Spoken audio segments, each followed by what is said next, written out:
नमस्कार साथियों, KD classes के डिजिटल प्लेटफॉर्म पर यूट्यूब चैनल पर आपका बहुत बहुत स्वागत है।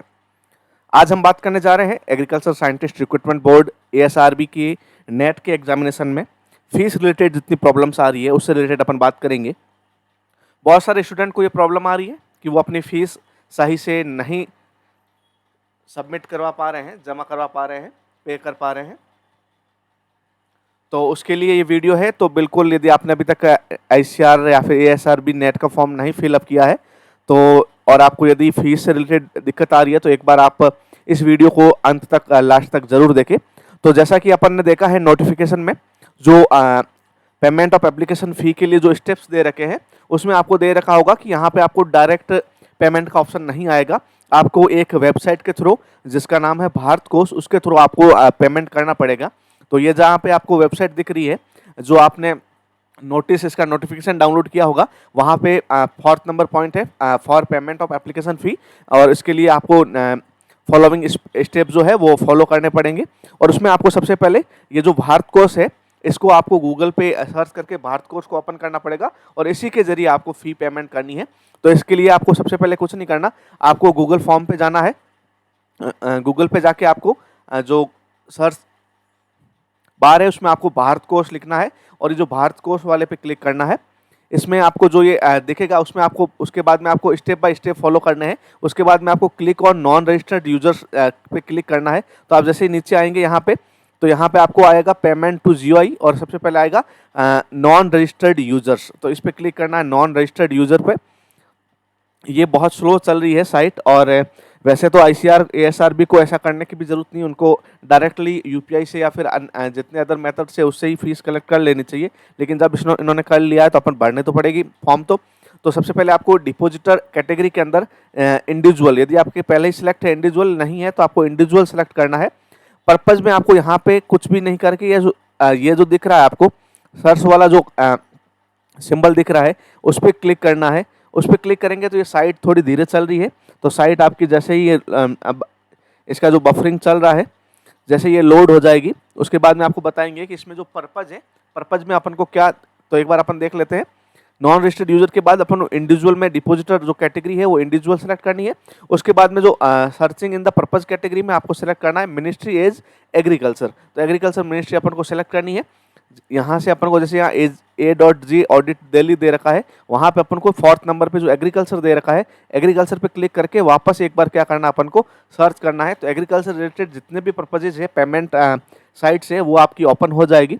तो उसमें अपन जितने भी एग्रीकल्चर के रिलेटेड जितने भी है वो सारे के सारे ओपन हो जाएगी। और उसमें अपन को क्या करना है, उसमें अपन को पे करनी है fee NET 2023 SMS STO T6 examination 2023 के लिए।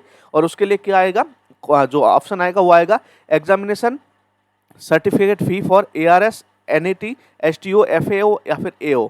तो ये जो ऑप्शन आएगा उस पर आपको क्लिक करना है। लेकिन ये बहुत ज़्यादा पेजेज है, यहाँ पे आप देख सकते हैं, यहाँ पे आपको 8 पेज दिखेंगे। तो इसको आप यदि सर्च करने लगेंगे तो बहुत टाइम लग जाएगा। तो आपको कुछ नहीं करना, सीधे आपको फोर्थ नंबर पेज पे आना है।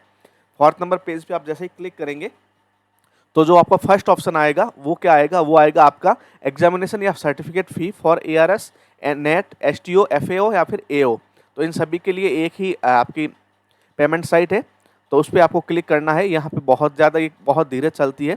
तो यहाँ देख लीजिए, आपको जैसे ही आप देखेंगे एग्जामिनेशन या certificate fee for ARS NET STO FAO और FAO फ़ी, इसका पेमेंट जो टाइप है टेस्टिंग फ़ी है।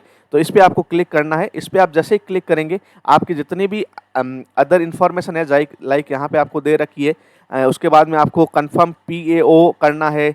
उसके बाद में DDO के लिए आपको यहाँ पे ASRB कृषि अनुसंधान भवन फर्स्ट दे रखा है। इन सब के लिए आपको ऑप्शन दे रखे हैं, ये आपके ऑटोमेटिक फिलअप हो जाएंगे। तो यहाँ देख सकते हैं आपने पे अकाउंट फ़ी, आपका PAO क्या आ गया, ये आ गया। उसके बाद में DDO, ये आपका कृषि अनुसंधान भवन आ गया। यहाँ पे यदि आप जिस कैटेगरी से बिलोंग करते हैं उस कैटेगरी में जितनी फीस है, यदि आप OBC EWS या फिर अदर कैटेगरी में है तो आपका 500 जो फीस है तो वो 500 फीस यहाँ पे पुट कर लेना। और यदि आपकी ओनली नेट का एग्जामिनेशन नेट का फॉर्म भर रहे हैं तो 1000 फीस है। यदि आप उसके साथ STO SMS की पोस्ट दो लगा रहे हैं तो आपका जितना भी पेमेंट होगा वो आपके यहाँ पे आपको क्या करना है, पुट करना है। उसके बाद में आपको रिमार्क के अंदर नेट फीस लिखना है, NET फ़ी।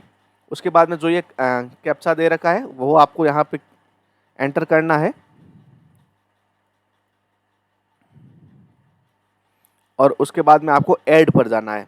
तो आप जैसे ही ऐड करेंगे, ऐड करने के बाद आपको जो ऑप्शन आएगा एक बार आप बिल्कुल चेक कर लेना, ये examination certificate fee for ARS net, आपका PAO DDO आपका जो सही है, अमाउंट आपकी सही है, और उसके अलावा आपको नेक्स्ट पे क्लिक करना है।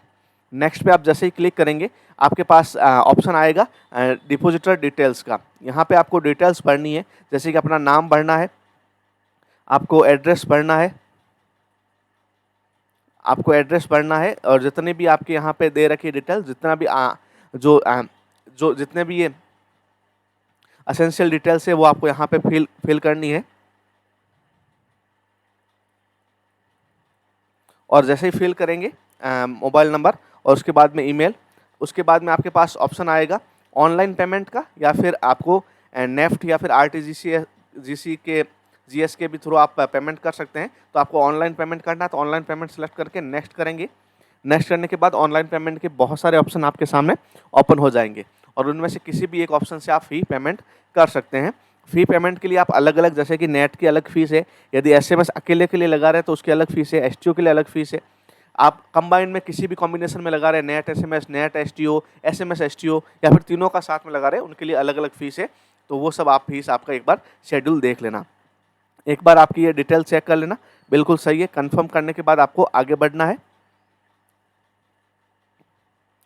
जैसे ही आगे बढ़ेंगे आपके पास बहुत सारे ऑप्शन आएंगे, HDFC बैंक का, ICICI का, कोटक का, बहुत सारे बैंक का। यदि आप नेट बैंकिंग या डेबिट कार्ड या क्रेडिट कार्ड के थ्रू करना चाहते हैं तो आपको कोई दिक्कत नहीं है, आप किसी के थ्रू करें, आपका जो बैंक रहेगा उसी से आपका हो जाएगा। लेकिन यदि आपको UPI से पेमेंट करना है तो UPI के लिए आपको किसी एक बैंक को सिलेक्ट करना पड़ेगा। तो यहाँ पे UPI के लिए आपको SBI, HDFC, कोटक और बैंक ऑफ बड़ौदा, या 4 बैंक है जो अवेलेबल है। तो इसमें से किसी एक को आप सेलेक्ट करने के बाद जैसे ही आप UPI पे क्लिक करेंगे, आपको यहाँ पे ये जो UPI दे रखा है ऑप्शन, इस पर क्लिक करना पड़ेगा। जैसे ही आप UPI पे क्लिक करेंगे, थोड़ा बफरिंग हो रहा है क्योंकि साइट बहुत धीमे चलती है, तो कोई नहीं, थोड़ा टाइम लगेगा। उसके बाद में जो ये कैप्चा दे रखा है, ये कैप्चा आपको यहाँ पे एंटर करना पड़ेगा। ये जो नीचे आपको एक्नॉलेजमेंट दे रखा है, इसको आपको कंफर्म करना पड़ेगा टर्म्स एंड कंडीशंस के लिए, और उसके बाद में आपको क्या करना है, पे करना है। पे के कैप्चा जैसे एंटर करेंगे उसके बाद में पे क्लिक करना। जैसे आप पे क्लिक करेंगे आपके जो स्क्रीन पर पे के लिए ऑप्शन ओपन हो जाएगा। तो आप UPI के थ्रू भी आप पेमेंट कर सकते हैं। तो ऐसे आपके सामने 500 रुपीज़ का ये आपके सामने ओपन हो गया है। आप किसी भी एक से गूगल पे, फ़ोनपे, भीम, पेटीएम, अमेज़न पे, व्हाट्सअप, किसी के थ्रू आप पेमेंट यहाँ पे कर सकते हैं, या फिर आपकी यदि UPI ID या UPI नंबर से सीधे ही करना चाहते हैं तो भी कर सकते हैं।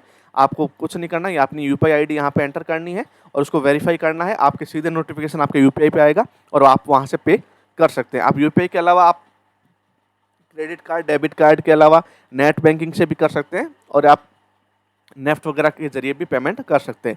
इस पेमेंट कंप्लीट हो, जैसे ही होगा पेमेंट कंप्लीट होने के बाद आपके पास ऑप्शन खुलेगा रिसिप्ट को प्रिंट आउट लेने का। तो उसका रिसिप्ट को आप PDF फॉर्मेट में आप सेव कर लेना अपने डेस्कटॉप पे, अपने मोबाइल या फिर लैपटॉप में, और उस PDF को आप जब वापस अपने ASRB के साइट पे जाओगे, रजिस्ट्रेशन की साइट पे जाओगे, वहाँ पे आपको उस रिसिप्ट की जो PDF फॉर्म है वो आपको वहाँ पे अपलोड करनी पड़ेगी। विद आपको उसकी रिसिप्ट का उस पेमेंट का जो डिटेल है वो भरना पड़ेगा। जैसे ही ये जो लास्ट आप स्टेप पूरा करेंगे, आपका जो फॉर्म है वो सबमिट हो जाएगा। तो ये थोड़ा सा लंबा सा प्रोसेस है, तो आप बिल्कुल कुछ नहीं करना। सबसे पहले यहाँ स्टेप बिल्कुल सही से दे रखे हैं। भारत कोष पे जाइए, नॉन रजिस्टर्ड यूजर्स पे क्लिक कीजिए, इंडिविजुअल जो कैटेगरी वो सिलेक्ट कीजिए, उसके बाद में सर्च कीजिए। तो जैसे ही एग्रीकल्चर वाला ऑप्शन 4th नंबर पे उसको सिलेक्ट करना है। एग्रीकल्चर में आपको 4th नंबर पेज पे जाकर examination fees form ARS, net, STO, FAO और AO के लिए आपको क्लिक करना है, और उसके बाद में आपको अपनी जो डिटेल्स है वो भरनी है, और डिटेल्स भरने के बाद आपको पेमेंट करना है। आप किसी के थ्रू, UPI के थ्रू, नेट बैंकिंग के थ्रू पेमेंट कर सकते हैं। यदि आपको कोई भी क्वेरी है, आपको डाउट है, यदि आपको नहीं हो रहा पेमेंट, तो एक बार कमेंट बॉक्स में कमेंट करके ज़रूर बताना और ये जो वीडियो है अपने सभी दोस्तों के साथ शेयर ज़रूर करना। बहुत बहुत धन्यवाद दोस्तों, मिलते हैं ऐसे ही वीडियो के साथ, तब तक आप अपना ख्याल रखिए।